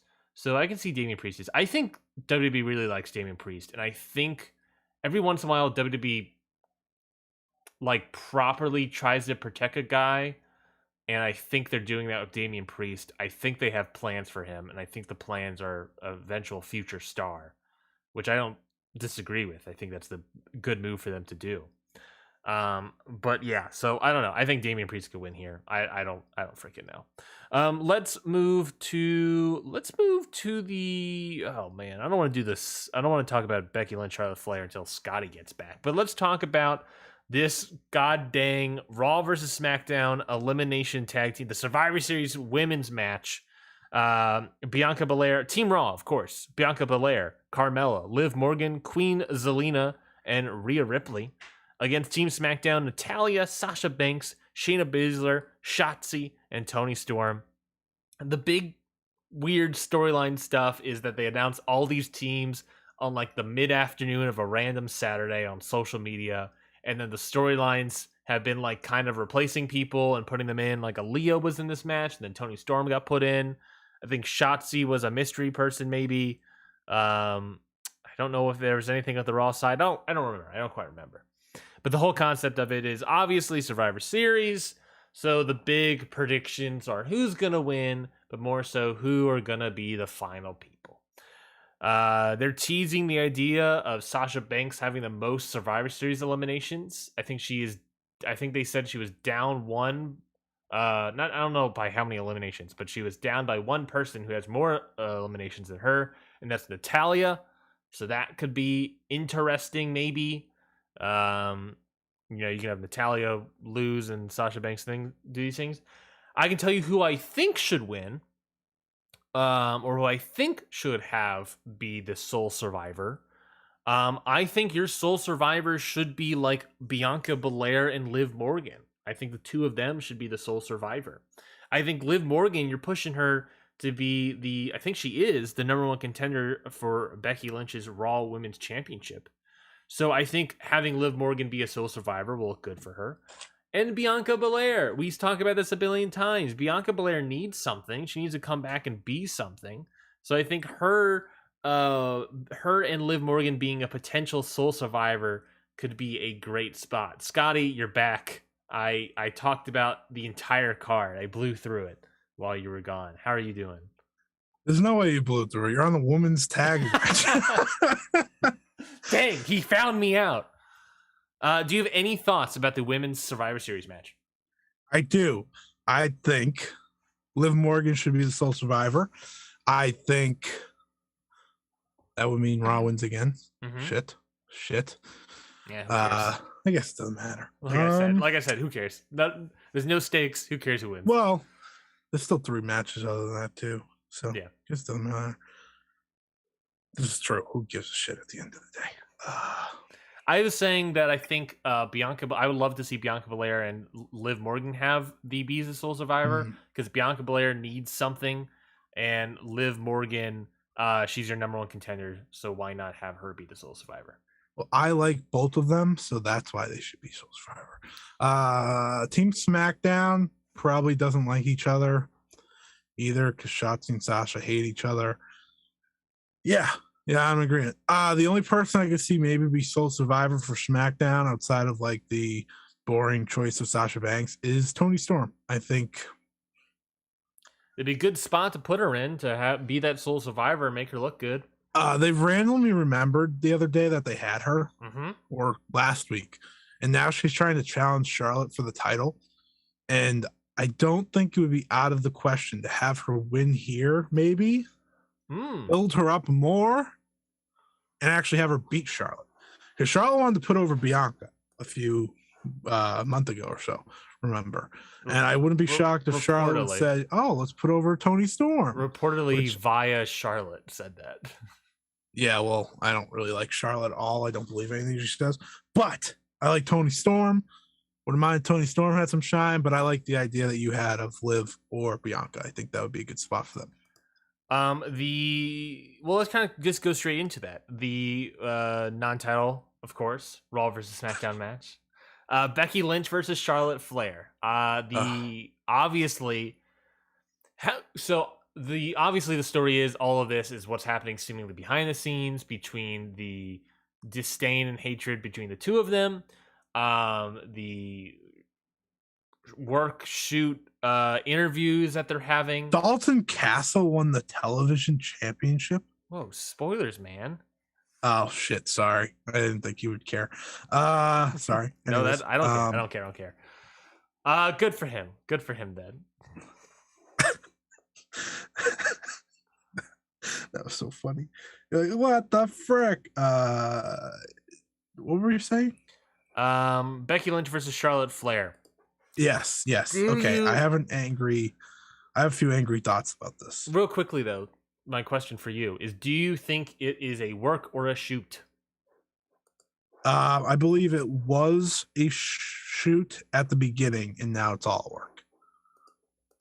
Like, I think the fight in the back after the title thing, that was a shoot, but ever since, it's been a work. A worked shoot, as it were. Yeah, exactly. I think they have a match here that has so much history behind it, right? So much history. Former friends, better rivals. This is the feud that started Becky's launch into superstardom, which, by the way, Charlotte's never reached, and I will keep saying that. She's never gotten to this point. Also, just so dumb that they act like Becky's a heel, by the way. Like, I was watching her do all this stuff against Charlotte, and I was like, she's not a heel. Like, everyone wants to cheer her. Mm-hmm. But instead, what they did is they tried to make it more of a legitimate shoot than focus on the simplicity of their history. Yeah. They instead be like, oh, yeah, we don't like each other anymore, yada, yada, yada. Well, technically, you're not supposed to anyways, by the way. Like, you guys had a feud, and you guys main evented WrestleMania, and all this jazz. And I was like, you weren't ever supposed to like each other in kayfabe, so, like, why are we acting like this is a big deal? They just missed the mark on an easy match to tell, in my opinion. I think they're going to probably have a great match because Becky and Charlotte often have great matches together. Their match from Evolution, possibly the best main roster women's match of all time. Their last women's standing match, I believe. One of the best, bar none. But that was also when they seemingly loved working each other and liked each other, seemingly. I don't think they hate each other in real life. Like, I just don't. Yeah. I mean, I think they have that one fight, but like, that's just too. At the end of that's just two top stars, trying to look good in the end. And they saw it different ways, and that's not the first time it's ever going to happen. It's not the last. Stone Cold Steve Austin walked out because his match with Brock Lesnar wasn't built up. Understandably so. I would have done the same thing. Like, top stars do this. And I think it's cool to see, two people actually care now in WWE. Like, how many people do you think actually care? I think the top champions probably right now do. I think they actually have legitimate people that care. If they weren't top stars, they would be hard to work with, but that's a conversation for another day. Mr. Keith Lee, poor guy. I don't. I do not want Charlotte to win this match. I do not want her to win this match. That is my only take. You know what I would love, and what I think they should do? What? I was trying to think of something. I got nothing. Don't have the match. Oh, that'd be great. Do a storyline where Charlotte doesn't show up. Ooh, that'd be good. That'd be interesting. That would be really good. That'd be really good, I think. Yeah. Just do. You don't have to watch Charlotte wrestle. Just do a storyline. Well, yeah. These pay-per-views don't matter, so you can just cut a match off the card. Who cares? But truthfully, I don't want to be mean to them, but like, if there's any reason someone bought a ticket, it's for the tag matches and Roman versus Big E. Yeah, well, there's a bunch of evidence saying that Charlotte Flair is not like a huge money-making draw. She's not at all. Never has been. Never will be. Becky not wrestling would probably anger people, but they could just slot in like Banks if they wanted to. Slot in Bianca Belair.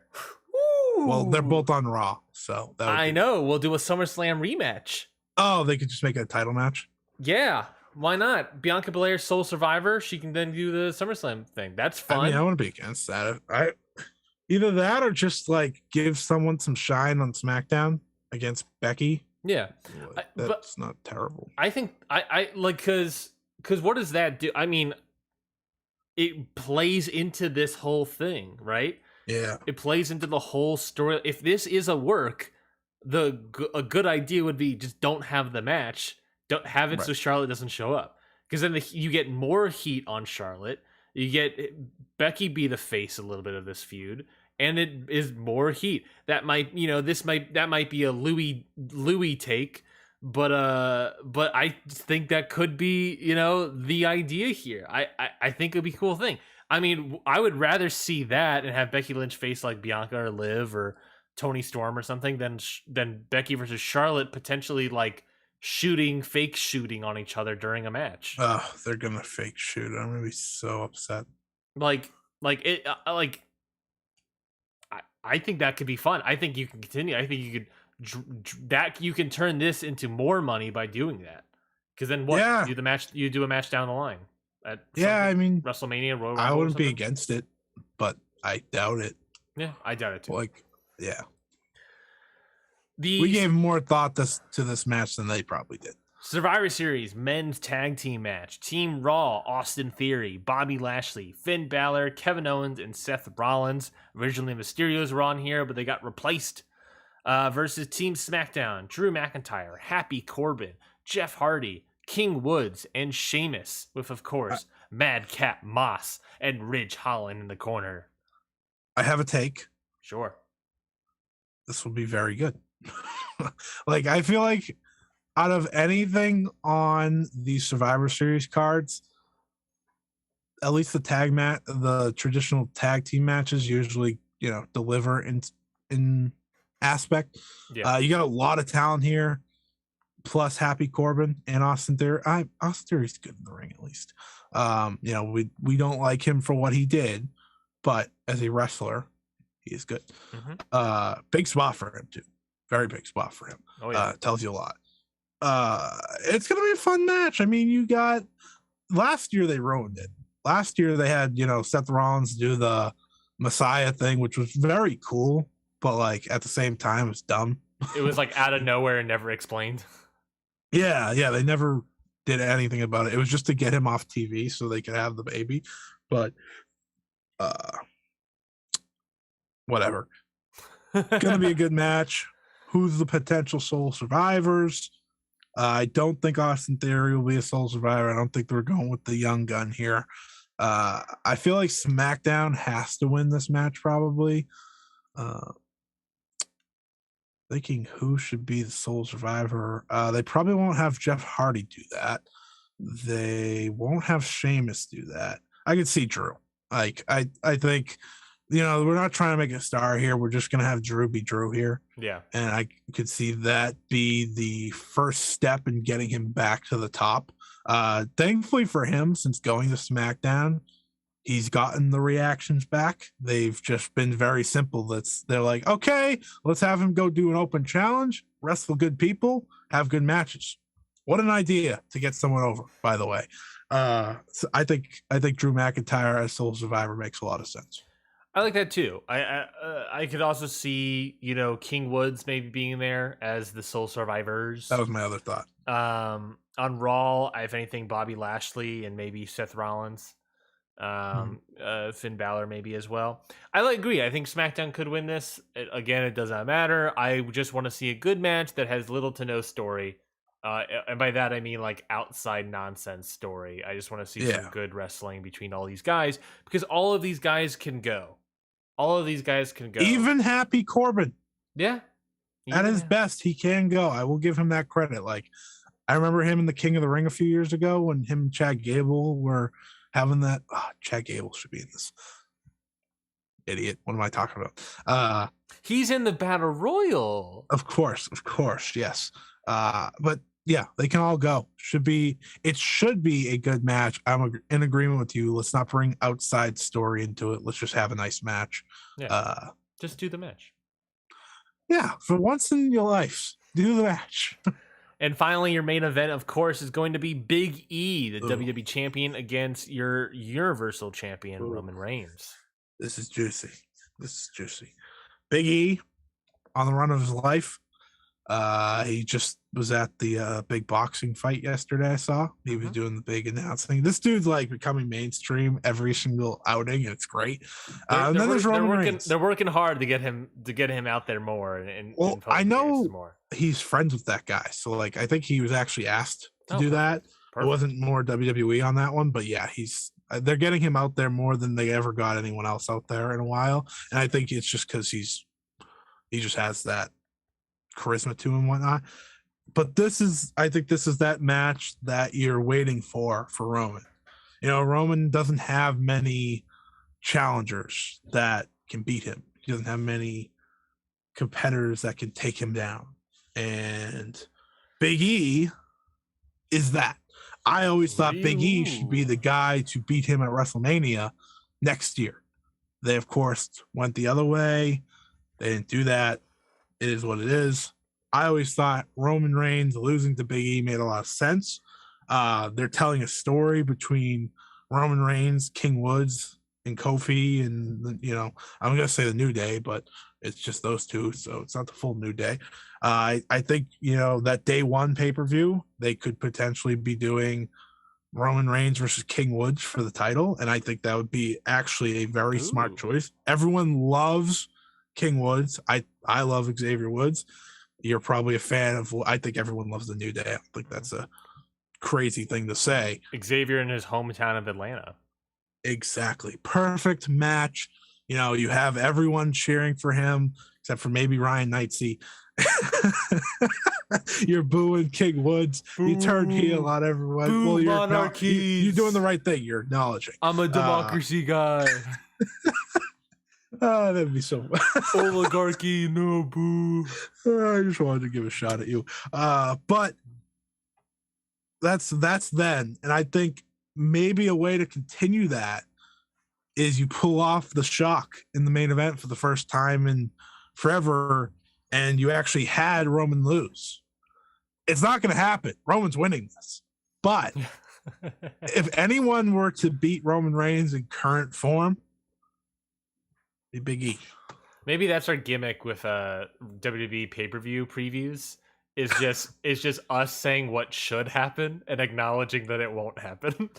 Well, I mean, I love Roman, and like they should just be different and have Big E like win a massive match just one time. It wouldn't be the worst thing to have him lose this match. Like, it's non-title, it's just champion versus champion. We said it before, this pay-per-view doesn't matter. Why not have Roman lose? It does not matter. You elevate Big E. I'm sure they're gonna have a great match because these two are just big meaty men slapping meats. What else can you ask for? It's just two big guys, and I think it's gonna be a very good match. Will it be like match of the year? Probably not, but it's gonna be that WWE type great main event. Well, let's talk about that reality of the situation is the likelihood of Roman winning. What do you think that does to Big E? The Big E's reign is, beating Bobby Lashley in like kind of a weird way, and they're going to screw him probably. Yeah, the idea would be screwing Big E over. But what do you think that says about Big E and how WWE sees Big E as the champion if he loses to Roman? Or if he loses to Clean, that's worse. But yeah, that's really bad. I'm sure they'll do some, bullshit to make him lose, which is fine. It is what it is. It's what WWE does.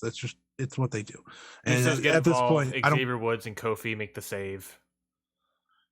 Yeah, well, that's why I think maybe like there's this little chance they were like, okay, let's get Big E the win.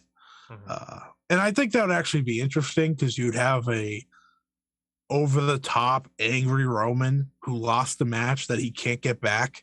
Yeah. Like he's not going to fight Big E, next pay-per-view. Like he can't get it back. So I think that would actually be an interesting story to tell. They're not going to do it, but they should. And that goes back to like, how you were trying to tell the story of Becky and Charlotte. I don't know.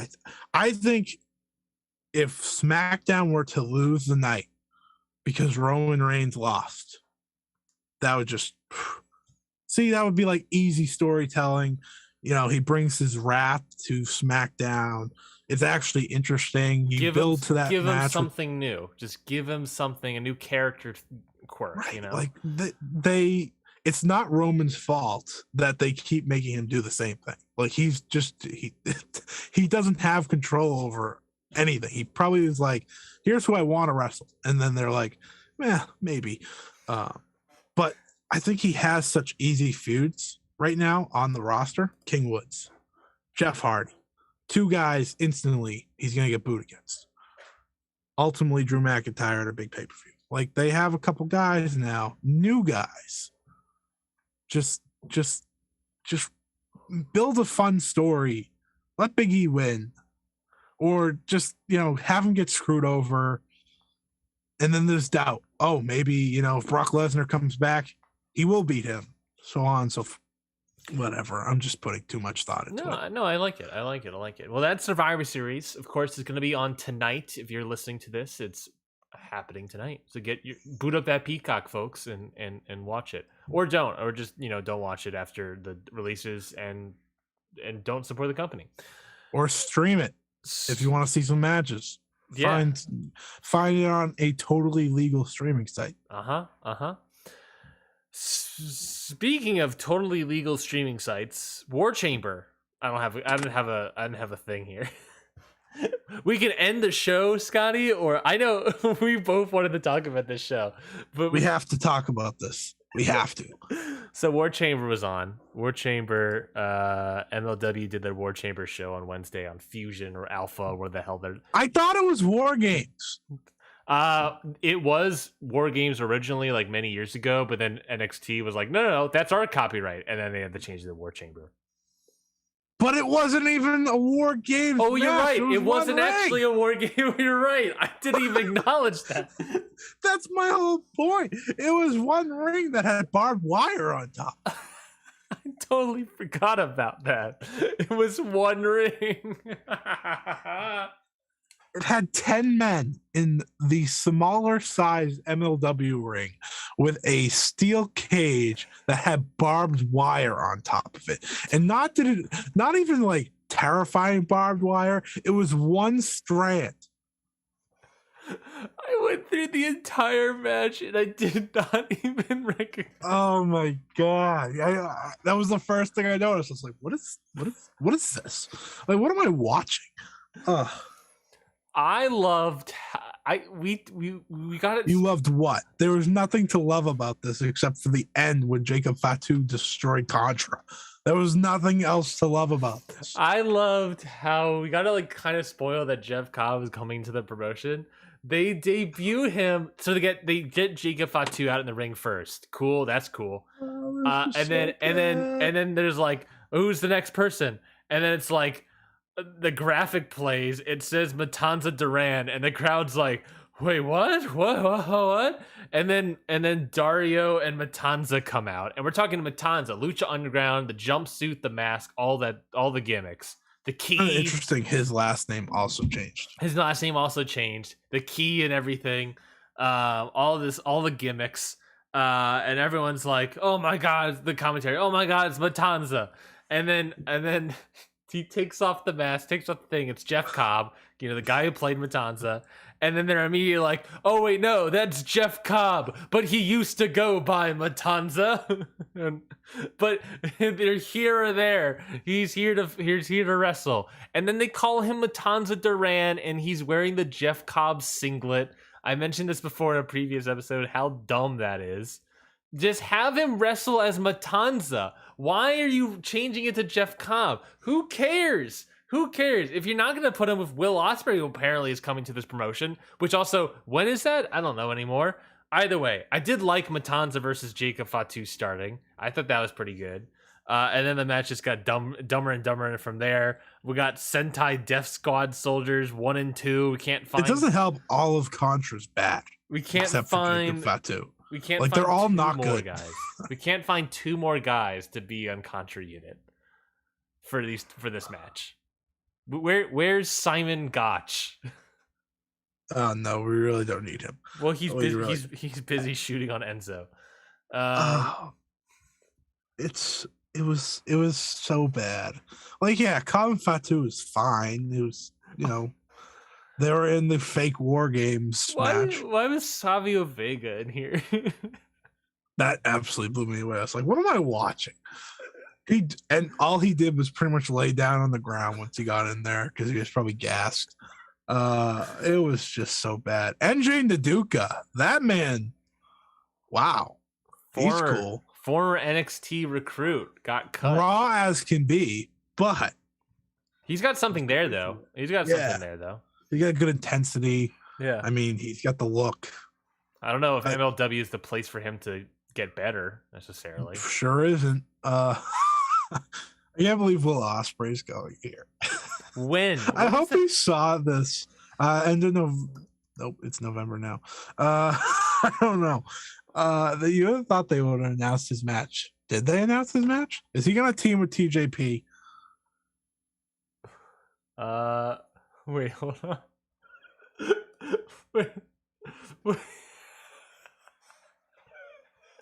Oh no. What? Oh no. According, so Will Ospreay is to make MLW debut in December. That was the announcement, October 13th. October 28th, Wrestling Inc., New Japan Pro Wrestling reportedly prevented Will Ospreay from working with MLW in Mexico due to AAA. Oh.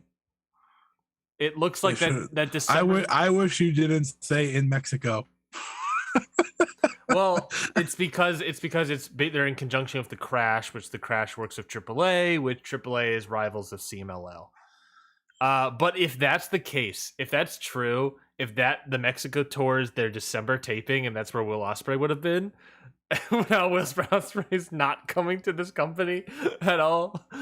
Yeah, they haven't talked about him in because he's not going to be there in January because he's going to be in Japan, and who the hell knows if he's staying in Japan? He's definitely not showing up. What is this promotion? This promotion is insanity. I watch it every week. They have a timeout. So I'm going through their Twitter, and there you go. Who's on your MLW Mount Rushmore? No one. Filthy Tom Lawler, 1. Timothy Thatcher. Timothy. Killer Cross. Oh my God. Barrington Hughes. Oh, this is a cursed sweatshirt. Barrington. It says property of Major League Wrestling. Oh God, no! Please no! Oh God, no! Don't do that to me. I remember there was a time where you tried to make a case on this show that MLW was an easy watch. It is. Man. It's a week. It's a week every week. It's an episode every week. War Chamber was not an easy watch.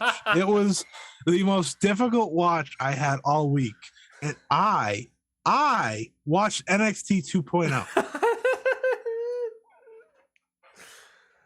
Speaking of which, is going to have a real War Games match. Just saying. with Cora Jade and Hey. I have went on record. Time out. No. I have went on record to say Cora Jade's going to be a star, and I stand by that. However, and she has done extreme matches in the indies. I'm mostly worried about JC Jade for the 90th time because let me tell you, not great.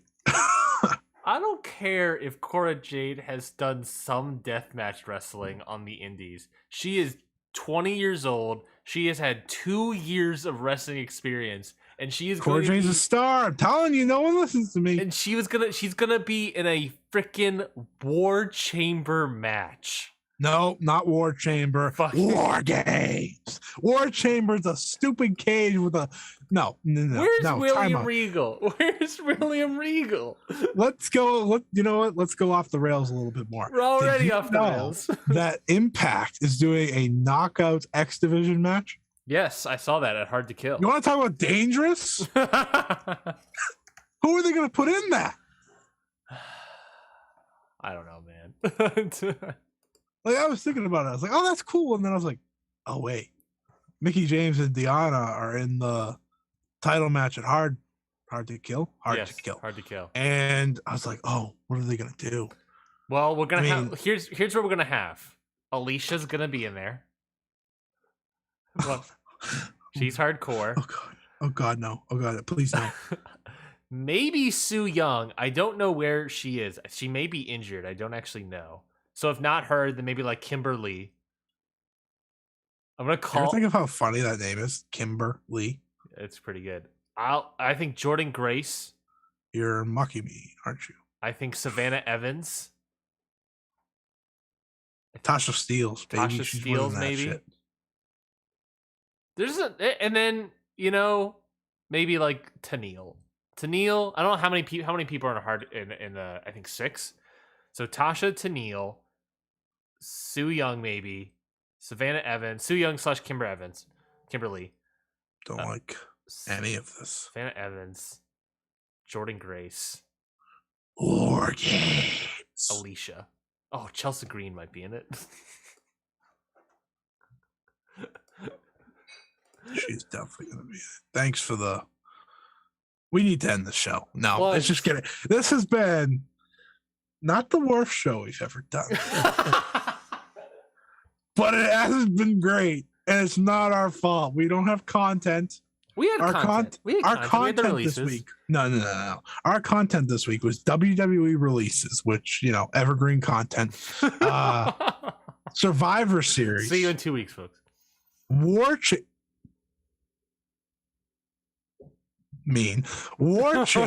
I'm gonna get canceled. But at least we got to talk about New Japan and Noah, so that was fun. Yeah, there's some good stuff in here. And we talked about a tournament you haven't seen yet. Yeah, this might be our worst episode. Plugs. Scotty, where can people find you? If at this point that you want people to find you. You can find me at this exact address. Here we go. Oh, happy hour. That's a happy hour bit. I have to find. This is troubling. I have to find a match of the week that I actually watched from this week. I watched a lot of like old stuff to try to catch up. Yeah. But you can find me at Scotty Wrestling on Twitter. Match of the week from this week and not last week. I watched Knockouts Knockdown. Was the 14th last week? Oh, it was. That was Sunday. Yeah. Of last week when we recorded last. So fudge. You watched Knockouts Knockdown? Yeah, I watched that like a decade ago, buddy. Come on now. We'll do Bryan Danielson versus Evil Uno. I don't know. I thought that was fun. Really?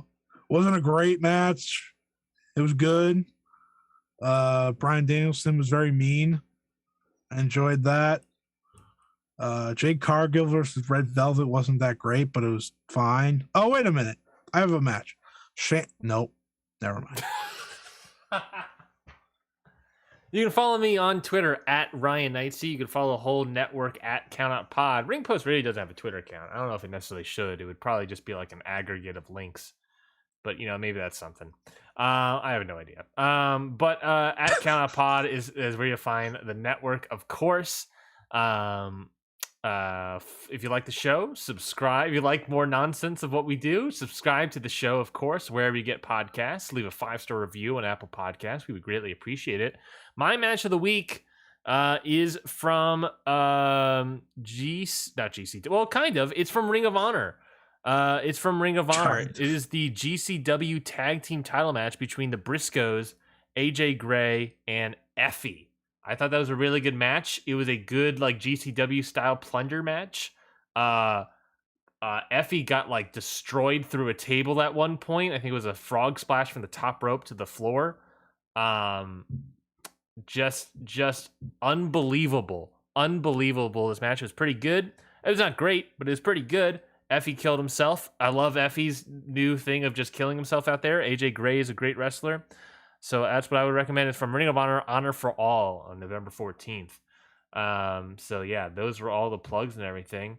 All right, wrap it up. Alsto West says, which do you prefer, Scorpion or Sub-Zero? And then they say Adam Cole, baby. Scotty, which do you prefer? prefer? Scorpion, Sub-Zero. I'm gonna say Glacier because he's I'm gonna say Sub-Zero because of Glacier.